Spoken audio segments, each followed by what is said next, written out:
everyone, welcome back to my channel. So as I said in my last video कि ये जो video है वो मुझसे काफ़ी ज़्यादा रिलेटेबल होने वाली है। तो टाइटल और थंबनेल से आपको पता चल ही गया होगा कि ये वीडियो किस बारे में है। Yes, I am mom to be. और जब आप मॉम टू बी होते हो उस टाइम आपके माइंड में बहुत सारे क्वेश्चंस चल रहे होते हैं, क्या होगा, कैसे होगा, क्या प्रोसेसिंग होती है। और स्पेशली जब आप first time mom to be हो तो ये डर, नर्वसनेस, एक्साइटमेंट सब एक साथ आता है। मेरा भी कोई पर्सनल एक्सपीरियंस है नहीं इस बारे में, but I studied in medical field, that's why I am sharing it with you all. This video is for all the girls, and being a girl you should know that what happens when we deliver a child. और अगर हमें पहले से पता होगा कि hospital में क्या होने वाला है तो हम मेंटली प्रिपेयर भी रहेंगे और डॉक्टर के साथ अच्छे से कोऑपरेट करेंगे। नॉर्मली क्या होता है जब आपका लास्ट मंथ चल रहा है, मीन्स जब आपको 9वां महीना चल रहा होता है, तो आपको हॉस्पिटल जाने से पहले भी कुछ तैयारियां करनी होती है, कुछ प्रिपरेशन करनी होती है। वो क्या है, जैसे आपको अपना हॉस्पिटल बैग रेडी करना होता है, जो आपकी डॉक्टर ने ड्यू डेट दी हुई होती है, उससे 1 या 2 हफ्ते पहले आप अपना हॉस्पिटल बैग रेडी कर सकती है। अपने बैग के साथ साथ आपको बेबी का बैग भी एक रेडी करना होता है, जिसमें बेबी के एसेंशियल थिंग्स होती है, लाइक डाइपर्स, नैपीज़, कुछ 1-2 जोड़ी कपड़े हो गए। ये सब आपको रेडी करके रखना होता है, क्योंकि ज़रूरी नहीं है कि जो डॉक्टर ने आपको ड्यू डेट दी हुई है उसी दिन आपको बेबी हो, उससे 1-2 हफ्ते पहले या 1-2 हफ्ते बाद भी हो सकता है। इसलिए आपको पहले से ही प्रिपरेशन करके रखनी होती है।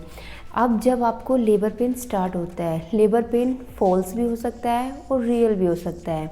तो जब आपको लेबर पेन स्टार्ट होता है तो आप हॉस्पिटल के लिए जा सकते हैं। एक और चीज़ जो सब बोलते हैं कि वॉक करो, वॉक करो, वॉक करने से नॉर्मल डिलीवरी के चांसेस है वो ज़्यादा होते हैं। ये बात ठीक है कि नॉर्मल डिलीवरी के चांसेस ज़्यादा होते हैं। साथ ही साथ वॉकिंग इसलिए भी इम्पोर्टेंट है, अगर आपको after delivery, after baby birth अगर जल्दी रिकवरी होना है, जल्दी रिकवर करना है अपनी बॉडी को, that's why walking is also very important. ये आप अपने डॉक्टर से पूछ सकते हैं कि आपके लिए वॉकिंग कितनी ठीक है, कितना टाइम आपको वॉक करनी चाहिए। Normally 30 minute to 1 hour is okay, but आपकी प्रेगनेंसी पे डिपेंड करता है कि किसी की हाई रिस्क प्रेगनेंसी होती है तो उनकी डॉक्टर उनको अलग अलग एडवाइस देती है। तो आप अपने डॉक्टर से कंसल्ट करके फिर आप अपनी वॉकिंग कर सकते हो। हॉस्पिटल जाने के बाद सबसे पहले वो लोग आपका पेपर वर्क चेक करते हैं। पेपर वर्क लाइक कब कब आपने अल्ट्रासाउंड कराया है, उनकी क्या रिपोर्ट्स है, बेबी की क्या रिपोर्ट्स है, और जो इंजेक्शंस लेने होते हैं वो आपने टाइम टू टाइम लिए हैं या नहीं लिए हैं, ये सब। उसमें आपकी ब्लड रिपोर्ट्स भी अटैच होती हैं कि आपके ब्लड टेस्ट जो हुए हैं उनकी क्या रिपोर्ट्स है, ये सब वगैरह वो चेक करते हैं। अब आपका पेपर वर्क कंप्लीट हो चुका है, उन्होंने सारा चेक कर लिया है। उसके बाद होता है आपका क्लिनिकल एग्जामिनेशन।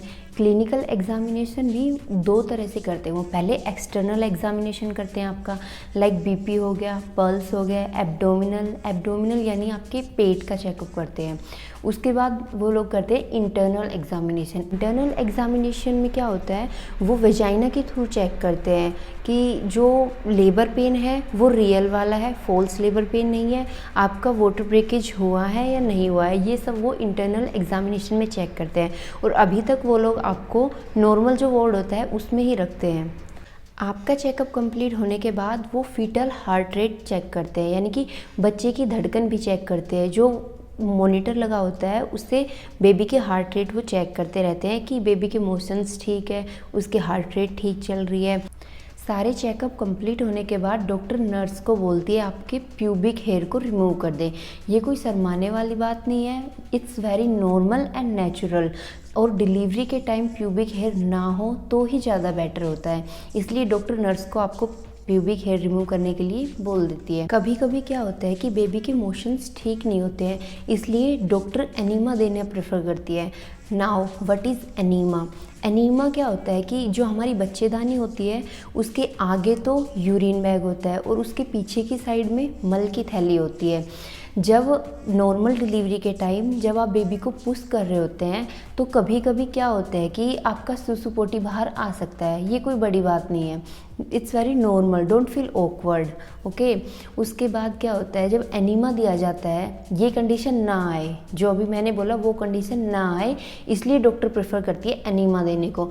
एनीमा में क्या होता है कि आपकी बॉडी में एक फ्लूइड इंसर्ट किया जाता है बाय एनएस के थ्रू आपकी बॉडी में फ्लूइड को इंसर्ट किया जाता है। उससे क्या होता है कि जो आपका रेक्टम है ना वो बिल्कुल एम्प्टी हो जाता है, उसमें जितना भी मल बोलूँ मैं वो जो होता है, जैसे कॉन्स्टिपेशन के टाइम नॉर्मली लोगों को कॉन्स्टिपेशन होता है, उसमें एक कंडीशन आती है, तो जब वो फ्लूइड इंसर्ट किया जाता है तो वो सारा लिक्विफाई हो जाता है, वो जितना भी मल अंदर होता है वो लिक्विफाई हो जाता है और वो बाहर आ जाता है। इससे जो रेक्टम है हमारा वो पूरा का पूरा एम्प्टी हो जाता है।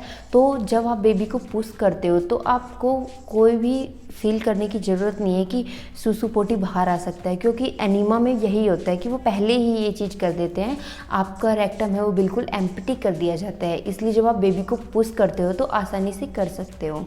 दैट्स वाई डॉक्टर कभी कभी प्रेफर करती है कि एनीमा दिया जाए। इस बीच डॉक्टर बार बार आपका चेकअप करती रहती है कि जो लेबर पेन्स है वो सही चल रहे हैं, बेबी को कोई प्रॉब्लम तो नहीं है, बेबी डिस्ट्रेस तो नहीं है। क्योंकि क्या होता है जब कभी कभी बेबी डिस्ट्रेस हो जाता है तो वो अंदर ही पेट के अंदर ही वो सुसु पोटी कर देता है, जो कि बिल्कुल भी सही नहीं है। इसलिए डॉक्टर बार बार आपका एग्जामिनेशन करती रहती है कि बच्चेदानी का मुंह कितना खुला है या नहीं खुला है, तो वो बार बार इसलिए आपको चेक करती रहती है। और कभी कभी अगर कॉम्प्लिकेशन ज़्यादा ही आ जाते हैं तब वो डॉक्टर जाके सी सेक्शन को प्रेफर करती है, लेकिन डॉक्टर की पहली कोशिश होती है नॉर्मल डिलीवरी देने की। जब कॉम्प्लिकेशंस ज़्यादा ही हो जाते हैं, फीटल हार्ट रेट कम होने लग जाती है, तब डॉक्टर प्रेफर करती है सी सेक्शन के लिए।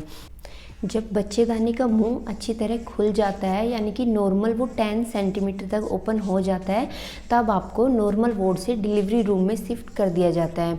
वहाँ आपकी नॉर्मल डिलीवरी या फिर वेजाइनल डिलीवरी भी हम बोल सकते हैं, वो स्टार्ट हो जाती है। डिलीवरी रूम में शिफ्ट होने के बाद कॉन्ट्रैक्शंस आपके जो वो कंटिन्यू चलते रहते हैं, जिससे बच्चेदानी का मुंह धीरे धीरे और खुलता जाता है। और डॉक्टर उस टाइम क्या करते हैं कि वेजाइना पे एक वेजाइनल कट भी लगा देते हैं ताकि जो स्पेस है वो थोड़ा ज़्यादा हो जाए। कोई डरने वाली बात नहीं है, उस टाइम डॉक्टर आपको लोकल एनेस्थीसिया दे देते हैं, जिससे आपको पता भी नहीं चलता कि डॉक्टर ने आपके वेजाइना पे कट लगाया है, ताकि बेबी है जो वो नॉर्मली बाहर आ सके।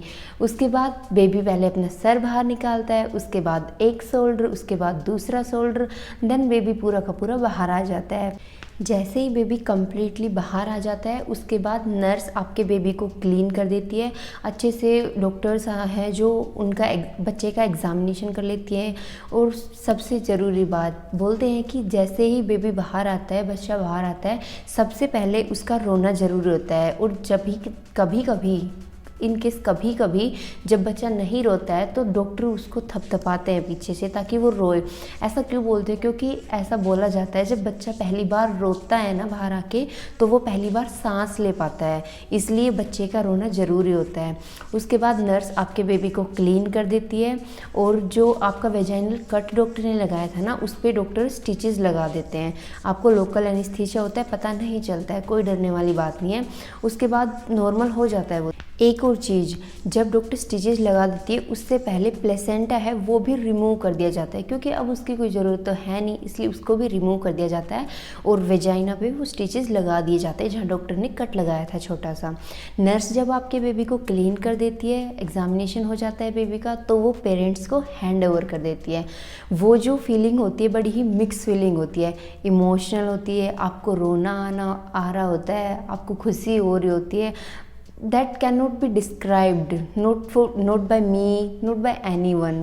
That moment is very precious. So that's it for the video. I hope ये वीडियो आपके लिए हेल्पफुल रही होगी, क्योंकि ऑन द स्पॉट अगर आपके साथ ये सब चीज़ें होती तो आपको पता नहीं होता क्या हो रहा है, क्या कर रहे हैं, पता नहीं क्या कर रहे हैं, क्या लगा दिया है। लेकिन अब आपको जब ये सब चीज़ें पता है तो आप physically as well as mentally prepare हो चुके हो, आपको पता है कि आपके साथ क्या हो रहा है, तो आप डॉक्टर के साथ अच्छे से कोऑपरेट कर सकते हो। So please like, comment and share this video and also don't forget to subscribe this channel. मिलते हैं नेक्स्ट वीडियो में। Till then stay happy and healthy. Bye.